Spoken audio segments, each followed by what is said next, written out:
Hello friends, இன்றைக்கி நம்ம பார்க்க போகிற வீடியோ ரொம்பவே முக்கியமான வீடியோ. பெண்களுக்கு ரொம்ப யூஸ்ஃபுல்லாக இருக்கும். இந்த காலகட்டத்தில் இருக்கிற பெண்கள் அதிகமாக ஃபேஸ் பண்ணுற ஒரு ப்ராப்ளம் தைராய்டு. அதை சரி செய்யக்கூடிய தீர்வாக இருக்கும் இந்த ரெசிபி. வாங்க எப்படி செய்யறதுன்னு பார்க்கலாம். அதுக்கு முதல்ல கத்தாழை, நல்லா ஃப்ரெஷ் கத்தாழையாக எடுத்திருக்கேன்.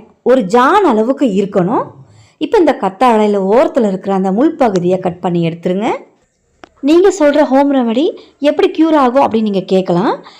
இது நான் வீட்டில் ட்ரை பண்ணி பார்த்துருக்கேன். நல்ல ரிசல்ட் கிடைச்சதுனால தான் இதை நான் வீடியோவாக உங்களுக்கு போஸ்ட் பண்ணுறேன். அதாவது தைராய்டு இருக்கிற பெண்கள் இந்த ஹோம் ரெமடியை ஸ்டார்ட் பண்ண போகிறீங்க அப்படின்னா before and after lab test எடுத்து பாருங்கள். நல்ல சேஞ்சஸ் தெரியும். இதை எப்படி சாப்பிட்றது, எப்போ சாப்பிட்றது அப்படிங்கிறத சொல்கிறேன். அதுக்கு முன்னாடி இப்போ ஓரங்களில் இருக்கிற அந்த முற்பகுதியை கட் பண்ணிட்டோம். அதே மாதிரி மேலேயும் கீழேயும் அந்த க்ரீன் ஸ்கின்னை ரிமூவ் பண்ணிவிட்டு உள்ளே இருக்கிற அந்த ஃப்ளஷை மட்டும் எடுத்துக்கோங்க. இது சாப்பிட்றது எந்த அளவுக்கு முக்கியமோ அளவும் அந்த அளவுக்கு முக்கியம்.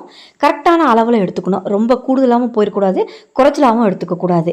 ஒரு ஜான் அளவுக்கு அந்த கத்தாழையை எடுத்துக்கணும்.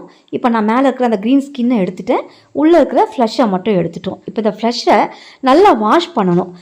ரொம்ப கசப்பு தன்மையாக இருக்கும். அதாவது இந்த கத்தாழையை 7 முறையாவது நீங்கள் நல்லா வாஷ் பண்ணிங்க அப்படின்னா தான் அந்த கசப்பு தன்மை போகும். 1 டைம் 2 டைம்ஸ் பண்ணிங்கன்னா கசப்பு தன்மை இருக்கும். டேப்பை ஆன் பண்ணி விட்டு 2 நிமிஷம் வாஷ் பண்ணுங்கள். அப்போ தான் நல்லா கசப்பு தன்மை போகும். இந்த மாதிரி தண்ணி ஊற்றி வாஷ் பண்ண போகிறீங்க அப்படின்னா 7 டைம்ஸாவது இந்த மாதிரி தண்ணியை ஊற்றி வாஷ் பண்ணுங்கள்.